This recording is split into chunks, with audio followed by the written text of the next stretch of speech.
বাংলাদেশ জাতীয় ক্রিকেট দলের দুশ্চিন্তার বড় কারণ ধারাবাহিক ব্যাটিং ব্যর্থতা। অভিজ্ঞদের দায়িত্বজ্ঞানহীন ব্যাটিংয়ে অনেক ম্যাচে সম্ভাবনা জাগিয়েও হারতে হয়েছে। প্রতিভাবান ট্যাগ নিয়েও নিয়মিত পারফর্ম করতে ব্যর্থ অনেকে। কেউ বলেন সমস্যাটা মানসিকতায়, আবার কেউ বলেন স্কিলে। ব্যাটিংয়ের এই দুর্দশা নিয়ে নিয়মিত প্রশ্নবাণে জর্জরিত হতে হয় সংশ্লিষ্টদের। কোচ সোহেল ইসলাম মনে করেন, এর জন্য আসলে দায়ী দেশের ক্রিকেট সংস্কৃতি। ব্যাক টু ব্যাক রান করা এগুলো কিন্তু অভ্যাসের ব্যাপার।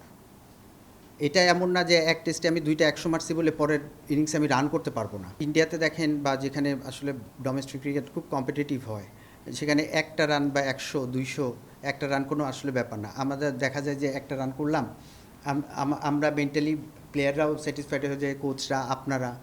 তো দেখা যায় যে এই ধারাবাহিকতাটা আমাদের দেখতে হবে যে ডোমেস্টিকে আসলে কিভাবে করছি।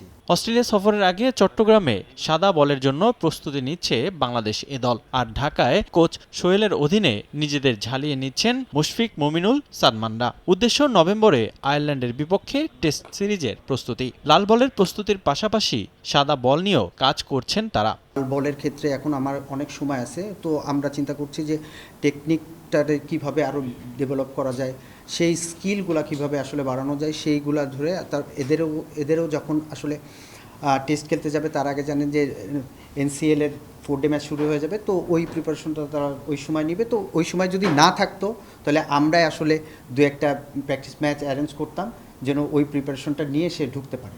4 বছর আগে সবশেষ টেস্ট খেলেছেন সৌম্য সরকার। এরপর সাদা বলে ম্যাচ খেললেও লাল বলের দলে সুযোগ পাননি। বর্তমানে লঙ্গার ফরম্যাটেও মনোযোগ দিচ্ছেন এই টপ অর্ডার ব্যাটার। নিয়মিত পারফর্ম করতে না পারলেও তার ওপর অগাধ আস্থা কোচ সোহেলের। আমরা চাই প্রত্যেকটা প্লেয়ারই 3 ফরম্যাটে খেলুক, তার আসলে টিম হবে, কিন্তু সবাই। সৌম্য যখন ধরেন টেস্টে এখন নাই, কিন্তু যখন টেস্টে ঢুকবে তখন যেন সে প্রিপেয়ার্ড হয়ে থাকে, এটা একটা ব্যাপার। এবং যখন ভালো প্লেয়াররা আসলে সব ফরম্যাটের মধ্যে খেলবে তখন খেলার স্ট্যান্ডার্ড, ডোমেস্টিক স্ট্যান্ডার্ডটাও বাড়বে। এছাড়া সব ধরনের উইকেটের সঙ্গে ক্রিকেটারদের মানিয়ে নেওয়ার পরামর্শ বিসিবির এই কোচের।